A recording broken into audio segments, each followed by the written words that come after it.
Bonjour à tous et bienvenue dans ce nouvel atelier dans lequel je vais vous montrer, heu, on va passer un petit peu en revue quelques modifieurs qui sont très utiles pour fabriquer par exemple ce type d'objet qui est donc un sabre avec une poignée en cuir torsadée dessus. Donc, ça peut être très difficile à modéliser, à la main en fait, et la technique que je vais vous montrer est très pratique et pourra vous servir pour d'autres objets de type poignée. Ça s'adapte à toutes les poignées. Voilà, c'est parti pour à peu près 10 minutes.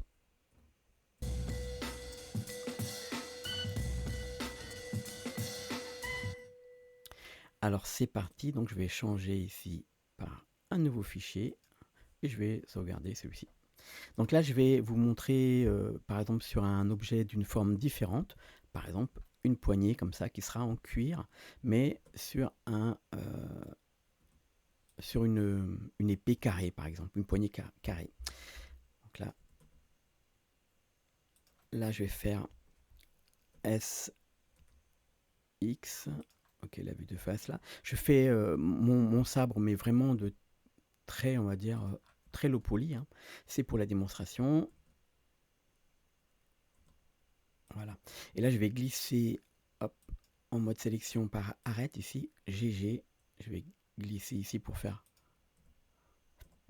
le sabre. Alors, c'est vraiment, comme je disais, du low poly, hein. Là, c'est proche de la hache. Je vais faire encore une extrusion ici. GG pour glisser comme ça. Voilà, je vais faire encore une coupe ici. Tadam, voilà. Peut-être CTRL R. Bon, en tout cas, vous l'aurez compris, c'est un sabre japonais, samouraï, quelque chose. Et je vais tirer un petit peu comme ça pour faire une petite. Voilà. Ok. Donc, on imagine que c'est un superbe sabre. Et maintenant, je vais rajouter donc cette poignée, donc, qui est le but de notre atelier.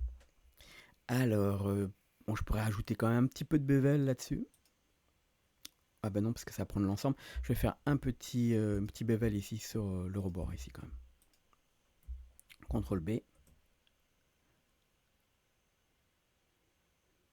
Avec, voilà, deux petites coupes. Voilà, on a une super poignée un peu carrée, mais voilà, c'est comme ça. Alors maintenant, je vais ajouter.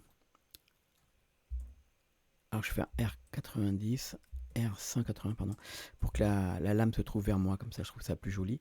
Alors maintenant, je vais ajouter ici un mesh plane, et c'est ce mesh plane qui va nous servir en fait à faire la poignée.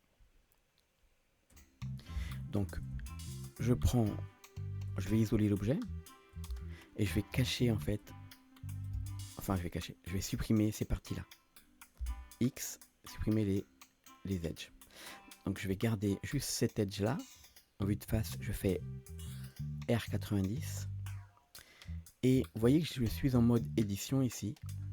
Je vais faire réapparaître ma poignée. Je me mets sur le profil. Et je vais poser en mode édition. Je vais faire un G ici pour la mettre un petit peu comme ça à l'extérieur. Je vais même faire S ici. Voilà, pour réduire un petit peu la taille de ma poignée.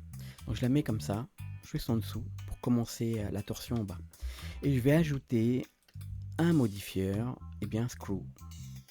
Le modifieur screw ici, il se sert du centre. Donc si je m'éloigne du centre, ça va simplement agrandir donc la superficie de mon screw, de ma vis. Là, je vais augmenter le screw, la hauteur, et je vais le mettre comme ça. Et je vais augmenter le nombre d'itérations. Les itérations, c'est exactement comme le array. Donc là, je fais du array, donc, par le screw. Voilà, on peut augmenter ici, vous voyez la taille. Et hop, refaire monter un petit peu le screw ici. Voilà, là ça me plaît assez. Par exemple comme ça. Et peut-être si j'enlève une itération, je dépasse déjà. Ouais, je dépasse déjà. Donc ok, donc là on va garder ça comme ça. Et on va maintenant ajouter un nouveau modifieur qui est simplement le shrink wrap. Donc le shrink wrap, je vais le prendre par rapport à notre objet, ici. Et pour pas que ça fasse cette déformation toute bizarre ici, je vais simplement ici, je vais dupliquer, ou je vais ajouter un cube, ou je vais dupliquer ici l'objet, ou je fais simplement S sur les Z comme ça, pour l'agrandir un petit peu, je le rétrécirai tout à l'heure. Si vous n'avez pas envie de déformer votre objet sabre, eh bien vous créez une duplication de l'objet, vous lui agrandissez simplement la poignée, et vous vous en servez comme ça. Donc là maintenant, on reprend notre shrink wrap et on va lui mettre un peu d'offset ici. Voilà, pour que ça sorte un peu à l'extérieur. Maintenant, on va couper ici pour la hauteur de notre poignet.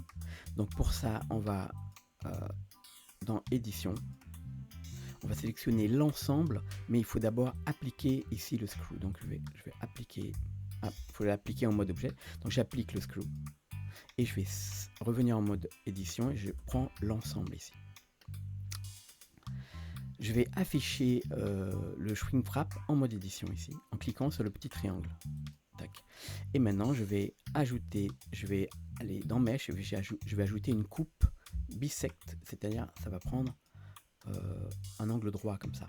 Donc je prends à partir d'ici, je tire, et pour garder que ce soit bien angle droit, je fais CTRL. Et je valide. Et voilà. Donc là maintenant, je vais faire U et je vais marquer cette couture. Et ainsi quand je vais sélectionner ici la face, et j'appuie sur L, il va me sélectionner toutes les faces jusqu'à la couture. Je fais X et je supprime les faces. Et je n'ai plus qu'à ajouter un Solidify avec une petite épaisseur ici vers l'intérieur comme ça. Alors, comme vous voyez, là, si on met un smooth par exemple, c'est pas très joli. Eh bien, vous avez plusieurs possibilités. Alors déjà, on peut faire un CTRL R ici pour ajouter une coupe ici, ce qui va nous solidifier un petit peu le bord. On va faire pareil ici en bas. Ou on aurait pu également ajouter, alors je vais le faire comme ça, on aurait pu également ajouter un autre modifier qui s'appelle Bevel, mais ça va dépendre quand même de la forme. Et du coup là l'angle je vais changer. Ok, donc là on peut voir par rapport à l'angle ici, et là donc ici il va m'ajouter un bevel à partir de 60 et quelques degrés ici sur le rebord. Et je trouve que c'est pas mal. Voilà, il nous reste une chose à faire, c'est rescaler notre sabre. Mais avant ça, on peut appliquer les modifieurs. Sauf le dernier ici, qui c'est pas la peine de l'appliquer, le Solidify, je veux dire. Donc ici, on va juste appliquer le shrink wrap. On va garder les autres ici. On pourra les appliquer si on exporte, mais là, comme ça, c'est très bien. Et voilà. On va afficher un petit peu comme ça en cavity. Pourquoi pas un random ici, comme ça. Et on a un super sabre. On peut faire la même chose, bien sûr, ici, avec la partie du bas. Et c'est tout pour aujourd'hui. J'espère que cet atelier vous a plu et que vous allez donc déjà, n'hésitez pas à vous abonner, à partager aussi parce qu'il y a beaucoup de personnes qui font des sabres et qui galèrent avec cette partie-là, je vous assure. Et donc, n'hésitez pas donc à partager, à liker, à commenter, à nous rejoindre sur notre Discord. Ciao tout le monde et bonnes vacances!